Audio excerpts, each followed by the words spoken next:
20 வயதில் வருவதுதானா காதல்? 60 வரையில் தொடர்வதுதான் 60 வரையில் தொடர்வதுதானே காதல்? சிரிக்கிற போது சிரிப்பதுதானா காதல்? அழுகிற போது ஆறுதல் தானே காதல்? காதலை நான் பாடவா?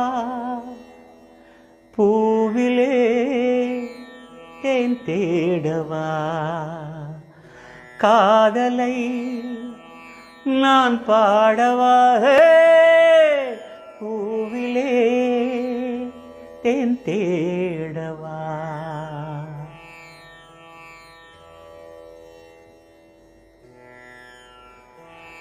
கண்ணை மெல்ல மூடி சாய்ந்து